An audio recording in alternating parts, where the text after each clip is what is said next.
Hello and welcome to today's episode of Courage Permission Slip. I'm your host, Kia, and today I have the great pleasure to welcome my friend, Micah Fields, and I would love to tell you a little bit about him.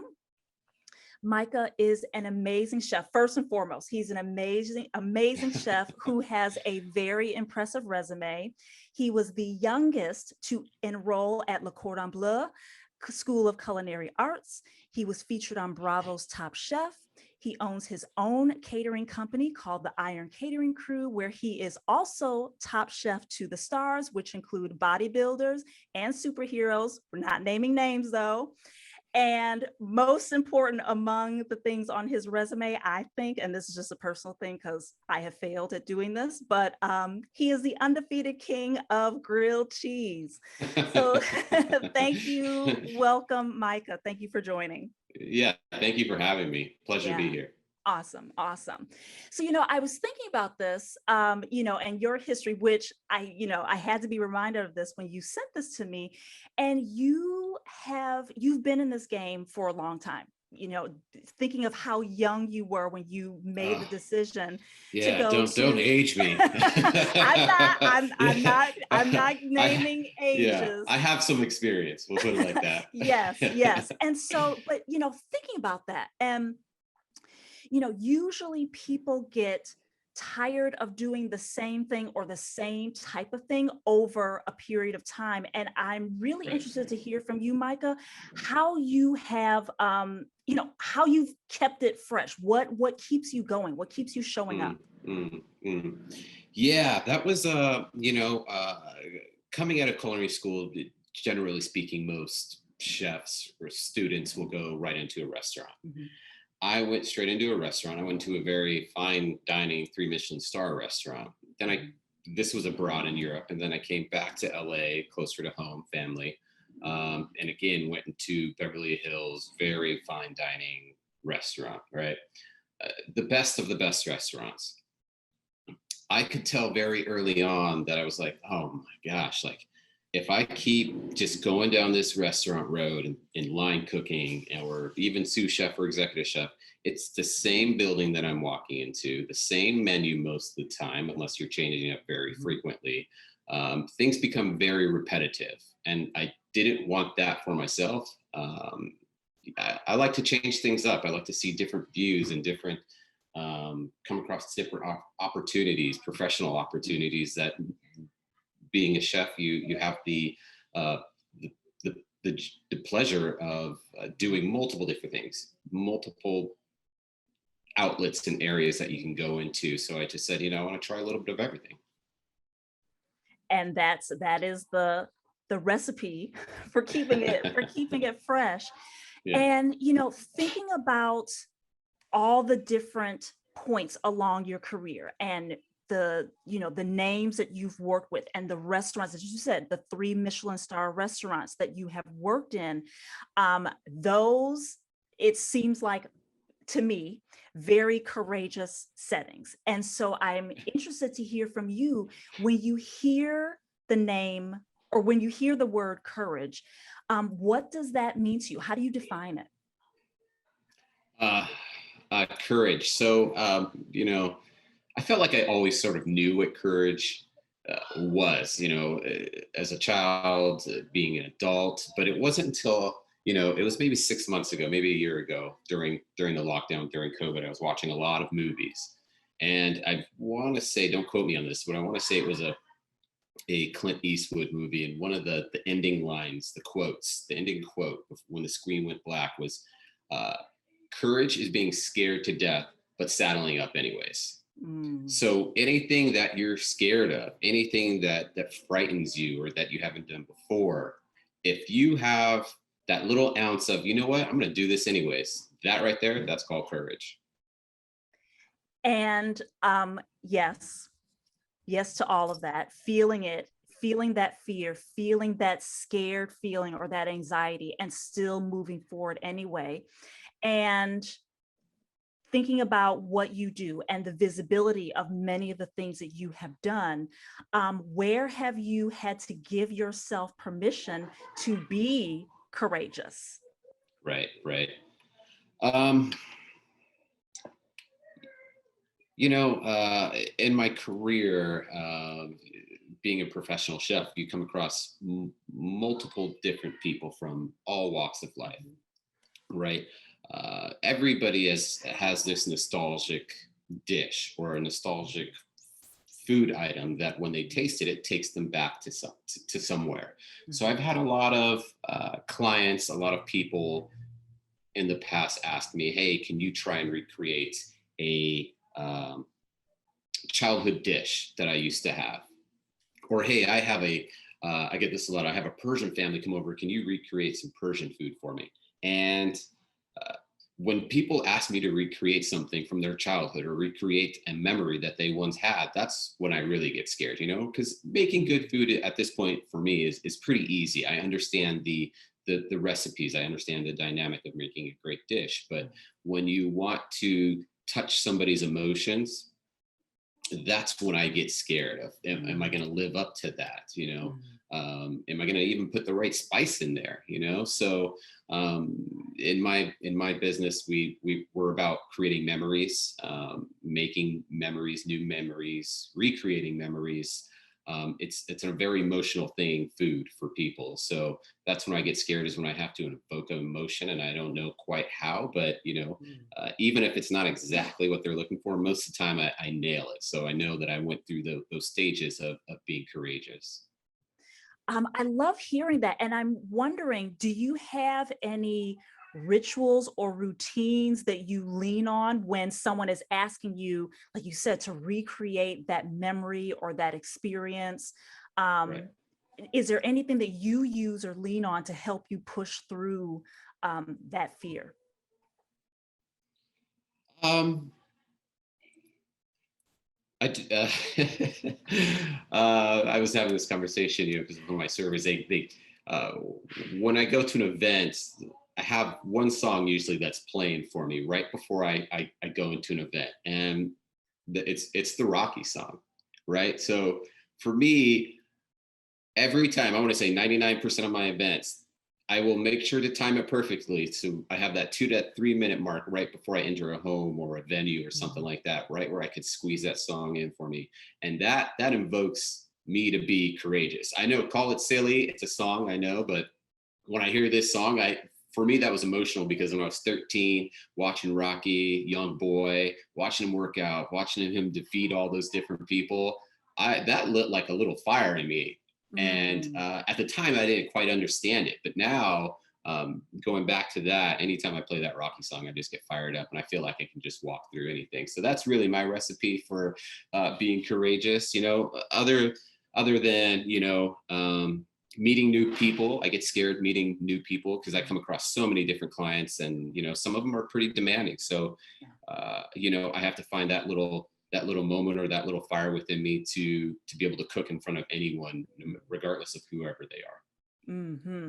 And so, speaking of, some of the demanding nature of the clients that you work with, how do you, how does that through line of courage carry you on the other side? Should there be a criticism, or should there be backlash, or anything like that? How do you deal with that on the other side?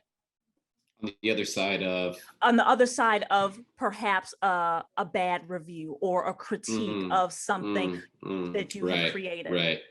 Right. Yeah. There's those instances where, I let myself down. I try not to let my clients or customers down too, but you can see if something didn't quite hit the mark, and, I try not to beat myself up over it.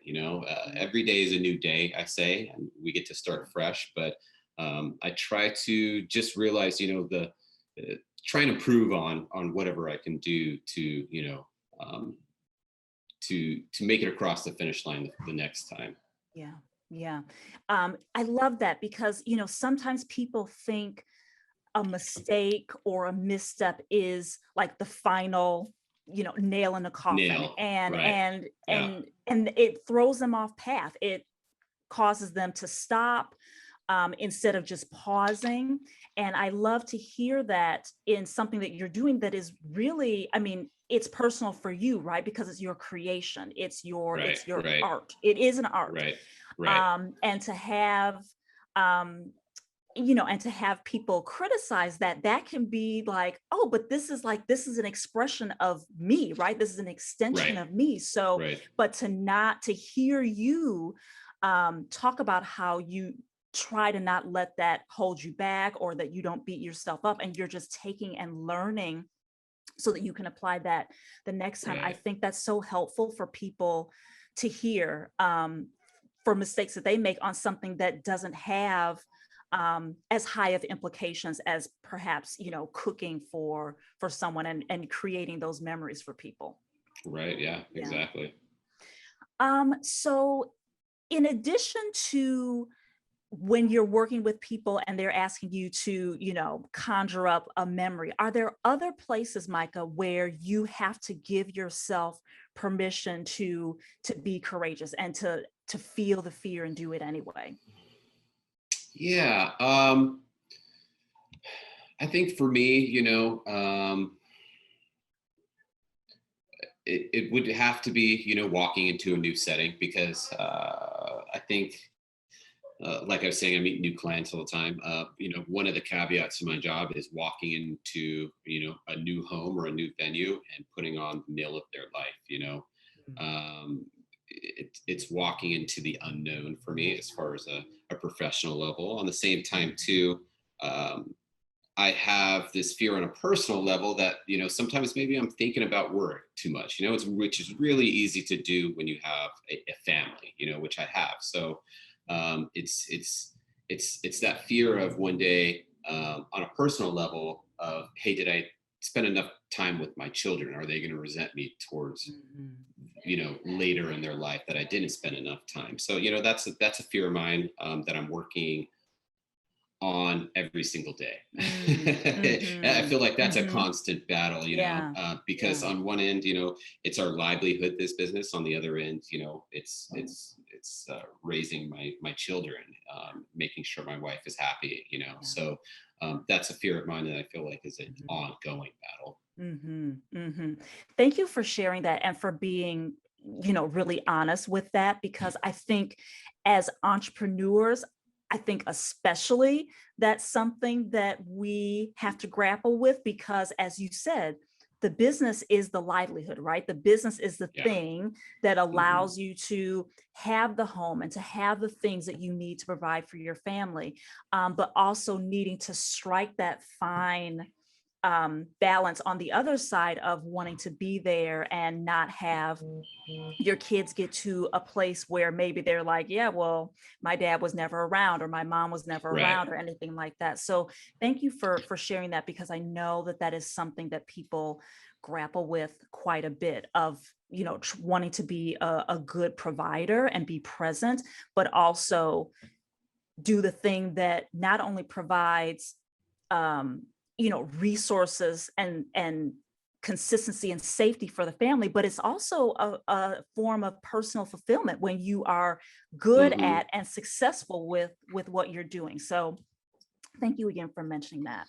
Absolutely. So as you might imagine, there is someone who is listening to this conversation, listening to what you do, and they're thinking about goals and dreams and ideas and maybe a vision that they have, but they're not taking action on it because they're afraid. Right. Afraid of failing. They're afraid of making that fatal mistake. And so what guidance or advice do you want to give to that person who's listening, Mm. who has that thing that it just won't leave them alone, but they can't bring themselves to take action on it? Right.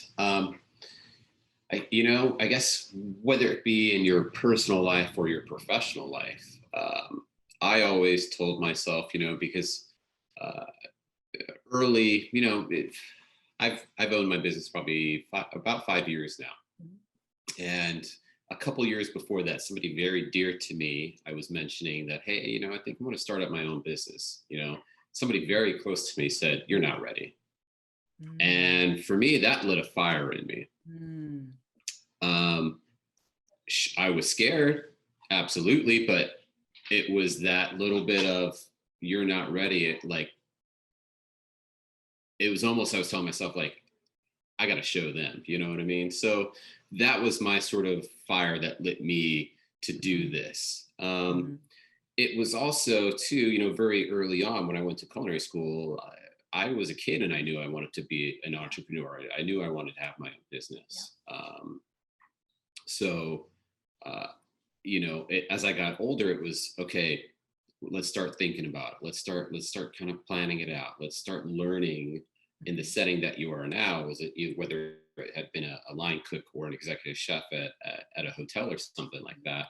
Of let's get in the mode. So it was always weighing on me that, like, if I don't start to do this soon, then I feel like the regret of not doing it would have weighed way heavier on me than later in life than the fear that I had now, or the fear that I did have going on. So it was that sort of Mm. regret that weighed heavier of me saying, okay, you know what? I don't want to regret this move. So at the end of the day, what do you have to lose? As you know, as long as your family will be safe, as long as you won't become homeless, you don't sell your home, make those little steps, take those little, Yes. make little goals, and those little Yes. goals will add up to larger goals.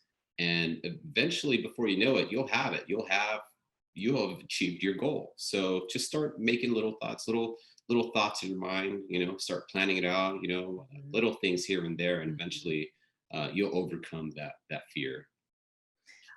Thank you so much for saying that, Micah. And in particular, I'm really glad that you pointed out the long-term effect of not taking action on what it is that you're wanting to do. And that is that regret, right? Like which would you prefer? The pain of regret, which is, Right. I mean, for any of us who have experienced regret, you know that is a pain that does not go away easily. So what is it that you want to experience? The pain of regret, of never having tried at all, or the Hmm. pain of, I tried it, it didn't work out exactly right, but at least I did it. And no one can say that I gave up, or no one can say that, Right.